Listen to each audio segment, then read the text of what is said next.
Bonsoir à tous, c'est ma dernière vidéo ici au Japon. Vous pouvez admirer derrière une vue magnifique de Tokyo. Je suis resté 3 mois au Japon, à Tokyo, mais pas que. Le Japon pour moi ça aura été 1 mois avec Jérémy. On est parti dans le sud du Japon, on a visité Nagasaki, Fukuoka.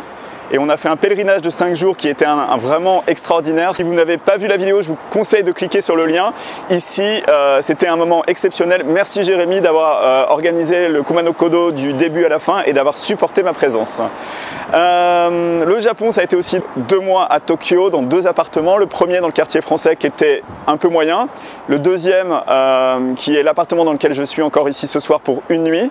Et qui a été vraiment un appartement qui m'a beaucoup plu, notamment pour la terrasse, où j'ai eu l'occasion d'organiser plusieurs soirées, de faire voler mon drone. Je me suis complètement accaparé la terrasse et j'ai vécu 1 mois, enfin 40 jours au total dans cet appartement qui ont été 40 jours merveilleux. Si vous n'avez pas vu la vidéo de la soirée cinéma, pareil, vous cliquez sur le lien pour voir la soirée cinéma. On a projeté Amélie Poulain et on a fait un pique-nique vin fromage ici sur cette terrasse. Pour ceux qui viennent d'arriver sur la chaîne, vous voyez que je voyage beaucoup, mais vous ne savez pas pourquoi je voyage. Alors je voyage pourquoi? Je voyage parce qu'il y a 10 mois, j'ai quitté mon entreprise. J'ai eu l'occasion, après avoir travaillé pendant un certain nombre d'années dans l'entreprise dans laquelle j'étais, de signer une rupture conventionnelle qui m'a donné la possibilité d'avoir une petite somme d'argent que j'ai mis de côté, que j'utilise aujourd'hui pour voyager. Mais pas que, parce que parallèlement à ça, depuis 5 ans, j'ai monté des projets de site internet et aujourd'hui, si je suis complètement libre ici à Tokyo, c'est pas uniquement parce que j'ai signé une rupture conventionnelle, mais c'est aussi parce que j'ai monté ces projets. Donc aujourd'hui, ces projets-là, ils me rapportent entre 1500 et 2000 euros. C'est pas forcément énorme, mais ça me permet de vivre et de voyager. J'ai libéré mon appartement à Paris. Je me suis séparé de l'ensemble des affaires que j'avais avant et aujourd'hui l'ensemble de ma vie tient dans une valise de cette taille-là, ou peut-être un peu plus maintenant. Et aujourd'hui mon changement de vie il m'amène à Tokyo et demain il va m'amener ailleurs. J'ai fait 3 mois à Tokyo. Pourquoi Tokyo? Parce que j'ai toujours aimé le Japon et je regrette pas du tout parce que j'ai vraiment vécu des moments extraordinaires et à Tokyo et en dehors de Tokyo. Si vous avez vu mes vidéos, vous avez vu que ça a été merveilleux. Enfin, j'ai aucun mot pour décrire l'expérience que j'ai vécue ici. Je pense que c'est une des plus belles expériences de ma vie que je n'aurais pas vécue si je n'avais pas décidé en fait de changer ma vie. Je vis des expériences qui sont inouïes parce qu'en fait, quand on est complètement libre, on a la possibilité de faire ce qu'on veut quand on veut. C'est magnifique. Enfin, moi j'ai toujours rêvé de ça et finalement je vis un rêve extraordinaire. Alors pourquoi je vous en parle? Parce qu'il y a quelques mois quand j'ai décidé de faire ça, avant de décider de faire ça, j'ai suivi des youtubeurs, j'ai suivi des blogueurs, j'ai suivi des écrivains, des gens qui donnaient l'envie de le faire et à mon tour aujourd'hui j'ai envie de prendre le relais et de vous le passer et de vous dire maintenant c'est ton tour, c'est toi qui va aussi pouvoir voyager. Fais-le parce que si tu ne le fais pas, tu vas le regretter toute ta vie. Si je ne l'avais pas fait, je n'aurais pas vécu ce que je vis maintenant et je pense que je serais passé à côté de quelque chose. Pendant tous ces 3 mois finalement de parcours du Japon et tout, j'ai eu plein de réflexions personnelles aussi. Il y a eu des moments où je me suis retrouvé seul, des moments où je me suis retrouvé avec du monde. Mais la réflexion que je me suis faite bien souvent, c'était putain, qu'est-ce que j'ai fait le bon choix de partir et de voyager. Donc si vous vous posez la question aujourd'hui, est-ce que je dois partir? Est-ce que je dois tout quitter? Est-ce que je dois m'envoler ailleurs pour voyager? Si vous avez au fond de vous l'envie vraiment de voyager, honnêtement, moi je vais vous dire, vous ne posez pas trop de questions parce que plus vous attendez, moins vous allez le faire. Donc ce que je vous conseille de faire, c'est d'abord de vous poser la question, est-ce que j'ai vraiment envie de partir?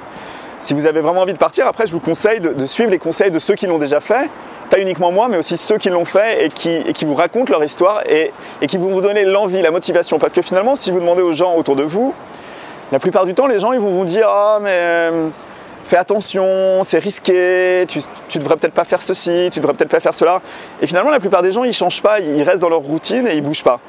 Et je pense en fait qu'on est sur cette planète pour une période de temps limitée et que le problème en fait c'est que plus on attend, plus la vie passe et plus le nombre de possibilités diminue. Et un jour vous vous réveillez, vous êtes vieux et puis finalement vous avez pas fait ce que vous vouliez faire et vous avez mis de côté tous vos rêves. Bref, le message que je vais vous faire passer, il est assez simple, c'est vous avez envie de voyager, vous avez cette idée dans la tête, mais faites-le, vous ne posez pas de questions, allez-y, allez-y. Parce que c'est pas plus compliqué, si moi je l'ai fait, vous êtes capable de le faire et n'importe quelle autre personne est capable de le faire. prenez un papier, un stylo et écrivez ce que vous voulez faire, où vous voulez aller, combien de temps et commencez à travailler sur votre projet. L'idée même en fait d'écrire, de poser sur une feuille de papier en fait finalement les bases de vos envies et de vos projets, ça va vous permettre en fait d'aller de l'avant, ça va vous permettre de vous motiver, ça va vous permettre de vous dire tiens, j'ai ce projet là qui est là et moi je suis là et je vais doucement aller vers ce projet et finalement ça a été comme ça pour moi. Et si aujourd'hui je suis là, c'est parce que j'ai commencé finalement un jour à écrire sur une feuille de papier qu'est-ce que je veux faire, où je veux aller et comment je me vois dans 1 an, 5 ans, 10 ans. Donc voilà, cette vidéo-là, c'était pour vous expliquer que j'ai quitté mon entreprise, que 1, j'ai quitté mon entreprise, que 2, j'ai négocié une rupture conventionnelle, que 3, 5 ans auparavant, j'avais commencé à monter des projets digitaux et que 4, aujourd'hui, je suis au Japon, je suis libre et je vous conseille véritablement de vous poser la question et de venir au Japon si vous allez au Japon, d'aller au Brésil si vous voulez aller au Brésil, d'aller au Canada si vous voulez aller au Canada, d'aller n'importe où dans le monde, mais surtout si vous avez le virus du voyage et que vous avez envie terriblement de voyager, bah faites-le. Faites-le parce que 3 semaines, 4 semaines par an, c'est pas beaucoup. Et 3 mois au Japon, bah moi j'ai véritablement vécu comme un Japonais, je suis rentré dans la vie des Japonais et je peux dire j'ai vécu comme un Japonais ici. Voilà, c'était le message que je voulais vous faire passer, c'était le message sur la liberté, sur l'envie du voyage, plus la prise de décision, plus l'objectif, c'est la liberté. Aujourd'hui, moi je suis libre, j'ai mon travail sur Internet, j'ai mes revenus qui ne sont pas énormes mais qui sont en train d'augmenter progressivement et j'ai surtout cette grande liberté qui me permet de me dire bah, demain je vais où. Pour le moment là je suis en pleine réflexion, je me dis peut-être le Costa Rica, peut-être le Pérou, peut-être l'Australie, peut-être ailleurs, loin, toujours très loin parce que finalement le voyage pour moi c'est aussi partir loin et oublier les problèmes qu'on peut avoir en France. C'est une sorte d'échappatoire, mais finalement c'est un échappatoire très simple parce que ça me remplit d'expériences que je vis ici. Qu'est-ce que je peux vous dire d'autre sur la chaîne vous avez vu que j'ai essayé de vous faire partager un petit peu tout ce que j'ai vu et tout ce que j'ai fait ici. J'ai essayé de progresser aussi sur le montage vidéo, ça n'a pas toujours été évident, j'ai encore beaucoup de travail à faire. Le son, l'audio, la vidéo, l'image, les plans drone, mais je suis hyper motivé et je vais continuer parce que je vais essayer de faire en sorte que les vidéos soient de la meilleure qualité possible pour que cela vous plaise. Et si ça vous plaît, dites-le moi. Si vous avez des conseils à me donner pour que les vidéos soient encore meilleures, dites-le moi aussi, je suis preneur. Si vous n'êtes pas inscrit sur la chaîne, ça me ferait très plaisir que vous vous inscriviez sur la chaîne. Si vous avez des envies de voyage et des questions sur mes voyages, n'hésitez pas aussi, je prendrai vraiment beaucoup de plaisir à vous répondre. Et je vous dis à très vite pour de nouvelles aventures.